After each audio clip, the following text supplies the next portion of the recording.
Bismillahirrahmanirrahim. Elhamdülillah. Ve salatu ve selamu ala Resulillah. Meyrimdu, jana rayimdu. Allah Ta'ala'nın isminden başlayın. Assalamu alaikum ve rahmetullahi ve berekatuhu. Hurmatlı Müslüman bir tuğanlarımız, hurmatlı kalayık kalk. Ramazan ayı kutlu olsun, tutkan rozağınızlarda kabul kılsın. Kadir tünün berekeli tünlerden kılgan olsun inşallah. Allah Ta'ala'nın bugün özgürçe bir tün eken. İnşallah bu tünlerde daha görük biz birbirimizge dua kılıp, birbirimizden jaratkandan geçirim sırap, жақынды кулун кандай гана жолдор болбосун ал амалдарды аткарууга милдет экендигибизди эстен чыгарбайлы. Анткени Алла Таалам бул дүйнөнү сыноо дүйнөсү кылып жараткандан кийин пендени сыноо үчүн жараткан. Сыноонун талабы да ушул экен. Ар бир нерсени, баалуу нерселерди жашыруун кылып Алла Таалам кээ бир нерсенин ичине катып бекитип койгон. Жума күнүнүн ичинде дуа кабыл болуучу бир убакыт бар деп айтабыз. Ошол убакытка ким туш келе турган болсо, иншалла Алла Таалам анын дуасын кабыл кылат дейбиз. Бирок кайсыл учур экендиги жашырылган. 5 убакыт намаз ичинде ас-салатул уста, ортоңку бир намаз деп айтат. Бар деп айтабыз. Алла Тааланын исымдарынын ичинде Исмил А'зам, ошол ортоңку намаз дегенде кээ бирлери асыр намаз десе, кээ бирлери башка бир намазды айтат. Өзгөчө бир учур деп айтылат. Ал дагы жашырылган.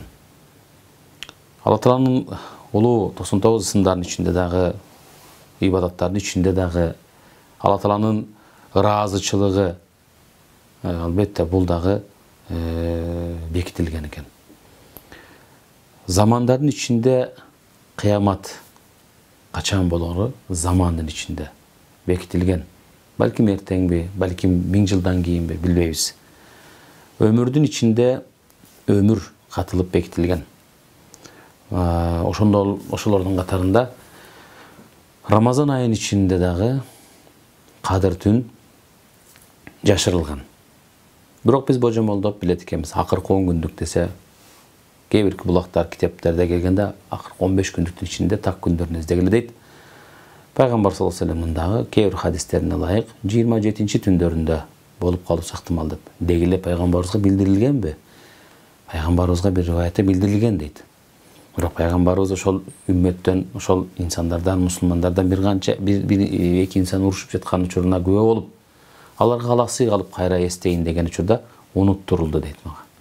Унуттурулду дегенде демек пендебиз, күнөөлөрүбүз, каталарыбыз абдан көп. Ал эми өмүрүбүз кыска. Аткара турган амалдарыбыз, максаттарыбыз, ниеттерибиз абдан көп. Кээ бир учурларда жетпей калат экен.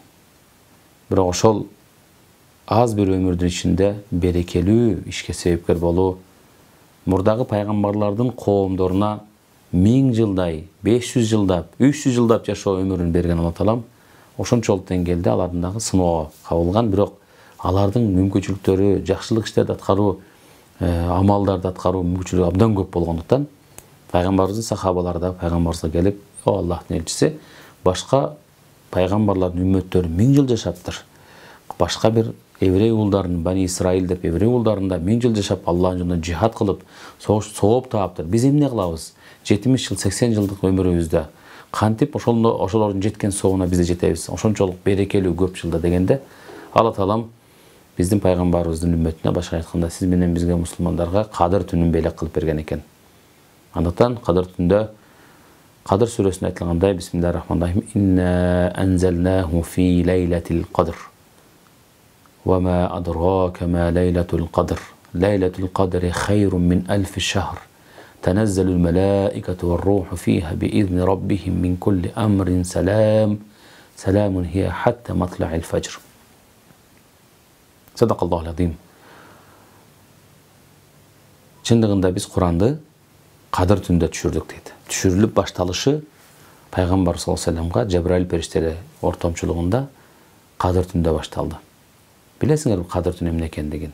Кадыр түн 1000 айдан артыгыраак бир түн.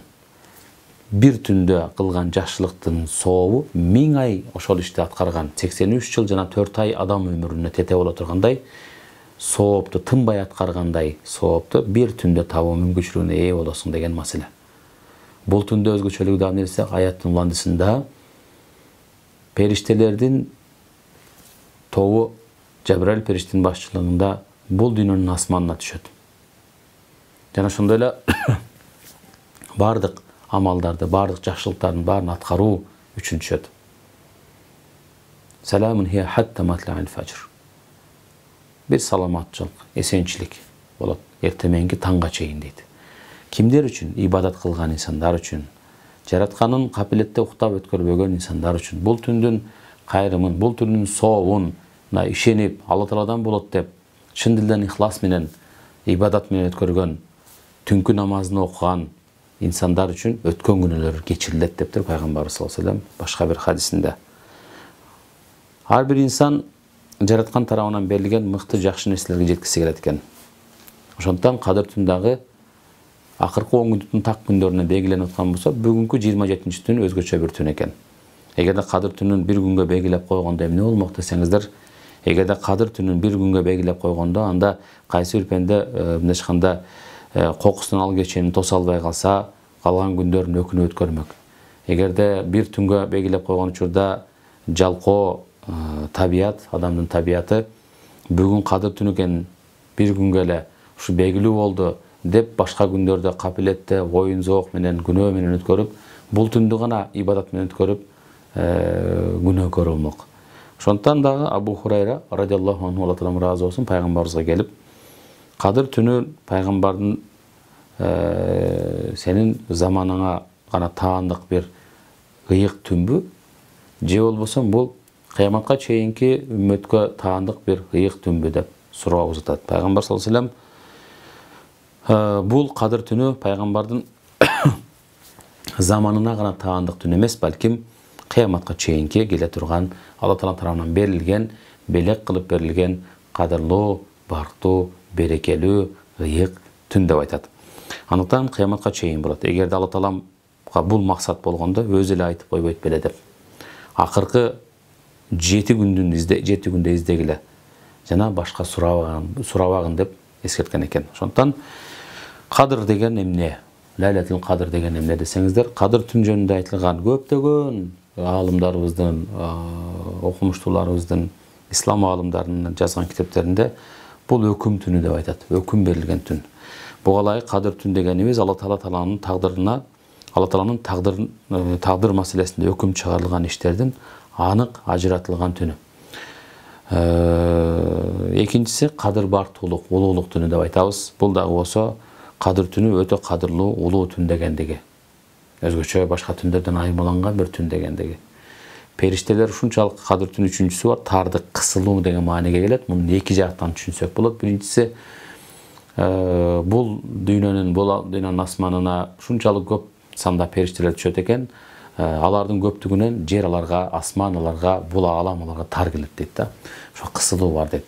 Бирок экинчи жагы дагы пайгамбарыбызга Жабраил периште биринчи аятты алып келгенде, Икра деген, оку деген аятты алып түшкөн учурда билесиздер, эгерде эстесеңиздер, мен окуганды жазганды билбеймин, мен умми жазганды сабатсыз бир пайгамбармын дегенде, жок, окугун деп кысат. Кысуунун аркасынан пайгамбарыбыз окуганды жазганды билбеген пайгамбар саллаллаху алейхи ва саллям окуганды жазган дегенде Куран аяттарын окуп баштайт. Мына ошол Куран аяттарын түшүп баштаган, бир кысылуунун артынан бир чоң бир дүйнөнү өзгөрткөн, кыяматка чейинки бир инсандарды бактылуу бир эмеге алдыга жылгызган бир пайгамбардын, пайгамбарыбыз Мухаммад саллаллаху алейхи ва саллямдын экен пайгамбарлыгынын бир башталыш бир түнү, Куран аяттарын түшкөн бир түн экен иншалла. Ошондуктан мындай түндөр дайым эле келе бербейт, урматтуу агайын туугандар. Бул түндүн пайдасынан, бул түндүн касиетинен, бул түндүн өзгөчөлүгү эмне дегенде, бул түн Куран окулга, Куран түшкөн түн болгондуктан Куран окулушу керек болгон түн. Бул түн дуалардын кылып, адам пенде дайыма күнөө кылып, каталарыбыз абдан көп, каталарыбыз үчүн, күнөөрүбүз үчүн кечирим сурай турган, истигфар деп айтабыз, тообо кыла турган, жана ошондой эле Алла Тааланы көп эскерип, зикир кыла турган түндөрдөн катарына кирет. Эмнеге дегенде, жөнөкөй күндөрдө бир жакшылык амалдын сообу 1-ден 10, 10-дон 700 эсеге чейин көп берилген болсо, жерине, заманына, абалына, амалына жараша, Рамазан айында ар бир күнүндө, кээ бир аалымдар айткандай, ар бир күнүндө кылынган жөнөкөй ошо күндө Рамазан күндөрүндө аткарылган амалдардын сообу 1000 эсеге көбөйөт деген экен. Ал эми кадыр түндө болсо 30 000 эсеге чейин көбөйө турган мүмкүнчүлүктөргө ээ болот деп устаздарыбыздан айтып өткөн китептерде келет экен. Ошондон 1000 айдан артыгыраак түн дегенде 83 жыл жана 4 ай адам өмүрүнө бүгүнкү күндө биз адамдын өмүрү ал жашка жетип атабы жок билбейм. Толугу менен ошол 83 жылдык тынбастан ошол амал аткарган менен барабар сооп бериле турган бир түн деп айтылат. Андыктан ошол кадыр түндөрдө пайгамбарыбыз айткан хадисине ылайык кимде ким ушул кадыр түндү сообуна ишенип ыхлас менен өткөрө турган болсо өткөн күнөөлөрү кечирилет деп айткан. Башка бир хадисинде Алла Таалам кадыр түнү менин үммөтүмө рахмат кылып берген, мээрим катарында берген, мындан башка үммөттөргө берген эмес деген хадистер дагы бар. Себеби пайгамбарыбыз мурдагы үммөттөрдүн өмүрүн көрдү, алар да өтө көп жашаган жана айткандай, бирок биздин пайгамбарыбыздын үммөттөрү кыска жашаса дагы, бирок алардын өмүрүнө тете боло тургандай амалга, соопко жетүү мүмкүнчүлүгүнө ээ экендигин ушул кадыр түндөр далилдеп койду. Ошондон урматтуу агайын туугандар, биз дагы Анас ибн Малик радиаллаху анху айткан бир хадиси менен бир жолу берекелүү ороз айында пайгамбарыбыз силерге ороз айы келди. Анда бир кече бар, 1000 айдан артыгыраак. Эгерде кимде ким ушул кечтен куру кала турган болсо, куружалак кала турган болсо, анда ал бардык жакшылыктардан куру калды дейт. Ал эми бирок ал кечеден эң бактысыз адамдан башка эч ким куру калбайт деген экен. Мынашкында мунун дагы бир эмеси инна хада шахра кад хадаракум фихи лайлатун хайрун мин алфи шахр. فَمَنْ حُرِمَ خَيْرَهَا فَقَدْ حُرِمَ الْخَيْرَ كُلَّهُ деген хадис жогоруда айтылган, хадис боюнча айтылган. Умар радиаллаху анху куптан намазын окуп келгенден кийин түндөн баштап таң атканга дейре намаз окучу экен дайыма. Демек, ошол түндүн берекесин билгендиги үчүн анын сообунан куру калбайын деген максатта пайгамбардын сахабалары мына ушундай кылдатмасын мамиле кылган. Хазирети Усман Алла Таалам ибн Аффан радиаллаху анху Алла Таалам разы болсун, күнү бою ороза кармап, түнү бою намаз окуп өткөрчү экен. Болгону түндүн биринчи бөлүгүндө гана бир аз уктап, андан кийин бир эле намазда Курандын толук бир эле намазда Куранды толугу менен хатым кылып окуп бүтүрчү экен. Жана ал тууралуу кабарларды куптанга алгандары дараты менен эртең мененки баамдат намазын окуган деген эмеге дагы ошол айтылган экен. Ошондон урматтуу агайын туугандар, бул жөнөкөй күндөр эмес, жөнөкөй дагы түндөр эмес экендигин эстеп кетким келет. Себеби жылда Рамазан айы болот, жылда кадыр түндү тособуз, бирок кадыр түнүбүз чыныгы кадыр түн болсун десеңиздер, келиңиздер. Биз бүгүн жараткан Алла Таала менен жападан жалгыз, жараткан Алла Таалага гана ар бир амалыбызды багыштап, бул түндө ибадат менен, зикир менен, дуа менен, каза намаздарды окуу менен, нафил атайын намаздарды окуу менен, нафил дегенде атайын кадыр түн деген, кадыр намаз деген кадыр намаз жок, жөн гана нафил түнкү намаз бар. Түнкү намаз 2 рекеттен 4 рекет окусаңыз болот, андан да окусаңыз болот. Анан албетте белгилүү гана сүрөлөрдү окуш керек деген да эреже, парз эреже жок, жөн гана эгерде кадыр сүрөсүн окусаңыз жакшы болот деген маселе, себеби окуяга байланыштуу, абалга байланыштуу болобу деген аалымдардын өзүнүн аракети болгон, ошо мээнетине жараша болот экен. Ошол түндөрдү берекелүү өткөрүүнүн дагы бир эмеси бул түн жоомарттардын түнү.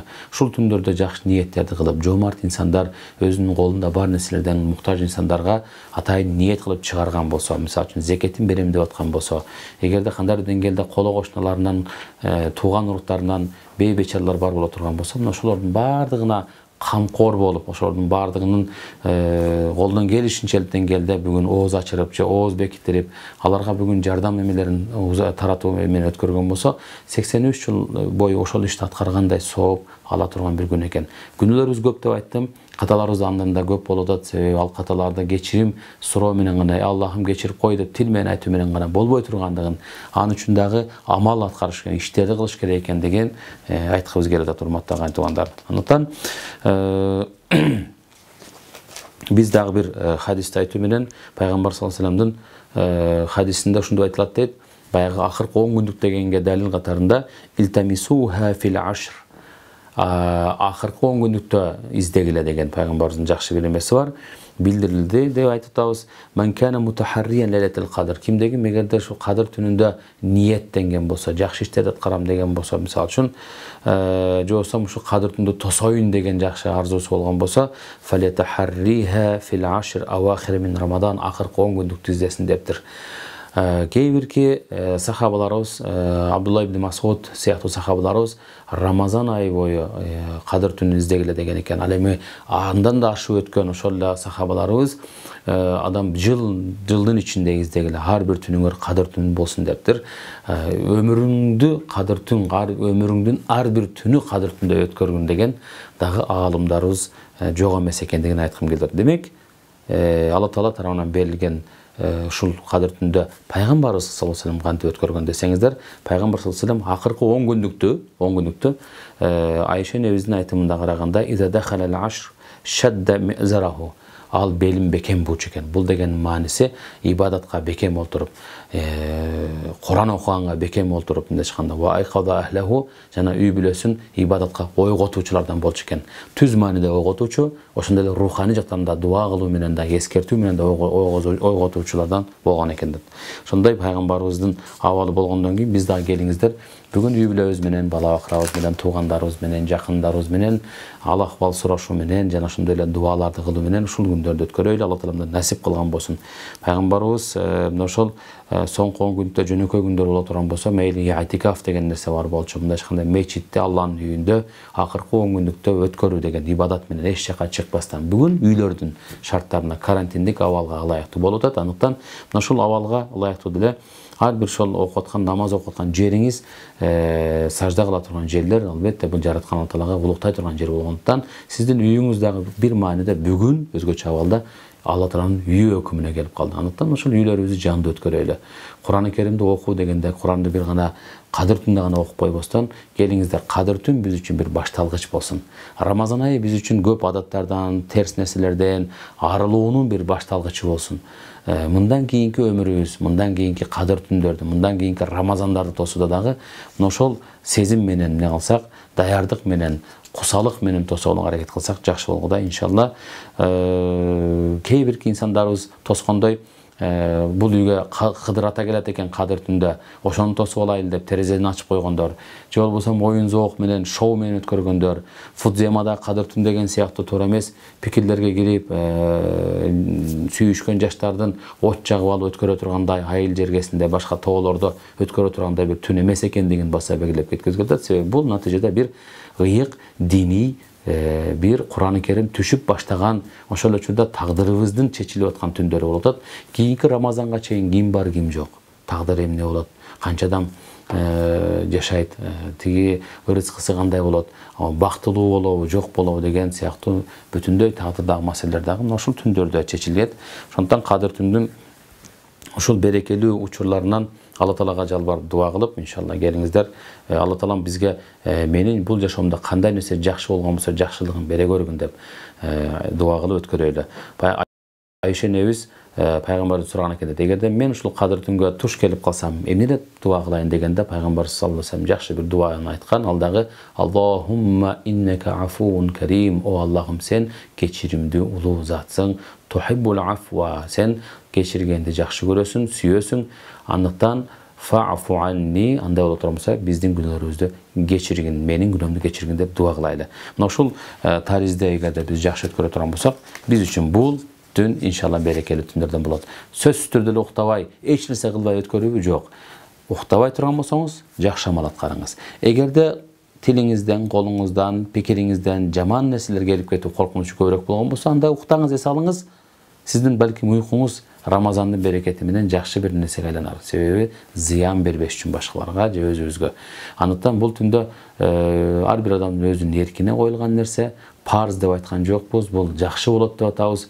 Эртеңки жумушка тура турган инсандар деле балким бир бөлүгүн уктабастан өткөргөн болсо жакшы болот. Жок, мен буюрса бир түндө курмандык кылдым Алланын ыраазылыгы үчүн, эртең жумушка буюрса ушунун берекети менен жакшы эле барып иштеймин деген болсо, эртең менге таңга чейин уктабастан өткөрүп, таңды да намазды окуп, намаздан кийин да Куран дуаларды окуп, андан кийин таңда аттыргандан кийин бир аз эс алсак жакшы боло тургандыгын айтып кетким келет. Андыктан келиңиздер, бул биз өзгөрүүнүн, жаңылануунун, жаңы бир дем берүүнүн өзүбүзгө, жакшылыктарды өзүбүзгө чакырып дуа кылып тартуунун жана özüm üçün özüm bile emес, balkim başka insanlar üçün de dua kılıp özgörүүгө, dünyanın özgörüşüne, ol azırkı bolup жаткан pandemiyanın, karantindik avaldan, bul oorу ildetten tez arılayla, dünya halkı arılsın, ошондон айыксын деген жакшы тилектерди айта тургандай bir мүмкүнчүлүк экен, муну да биз пайдаланып калайлы. Ошондон бул түндөгү түшкөн периштелер, бул дүйнөгө асманга түшкөн периштелер, изе канат лейлетул кадр, кадыр түнү болгон учурда назала Джибрилу fi kebkebetin minel melaike. Periştelerden bir top çoğun toğuminin çöttəği ve yusalluna ve yusallimuna dua kılışat. Jana şundayla salam berişet deydi. Ala kulli abdin ar bir musulman pendege. Kanday momun musulman pendege dese oşol tünde uxtabay ibadat men ötkürgen har bir pendege salam berişet eken. Jana şundayla qaid je olsam olturup Allah Teala'na yazkurullahı Teala Allah Teala'nın zikir kılıp olturgan musulman pendege ne alıpken salam berişetken. Onun ошол salamdardı алек алуудагы биздин ар бирибиздин милдетибиз. Келиңиздер. Билиңиздер, siz Kur'an окуп отурганда, siz намаз окуп атканда, siz олтуруп алып туруп, үйүңүздө зикир дуа кылып, теспих тартып аткан учуруңузда, ошо периште, Жабраил периште баштаган жоон топ периштелерден сизге салам айтып аткандан эстен чыгарбаңыз. Пайгамбарыбызга да салаваттар болгосун. Иншалла Алла Таалама ыраазылык билдиребиз. Бардык ар бир күнүбүз жума күндөй, ар бир айыбыз Рамазан айындай, ар бир түнүбүздө кадыр түндөй өтүүсүн тилеп, жалпыңыздарга бүгүнкү түн берекелүү болсун. Бири-бирибизге дуа кылганды унутпайлы. Ынтымак, ырашкерчилик Алла Таалам элибизге, журтубузга насип кылсын. Мына ушул жакшылыктар дайыма болуп, жамандыктар бизден айланып өтүп кеткен болсун дейли. Вассаламу алейкум ва рахматуллахи ва баракатуху.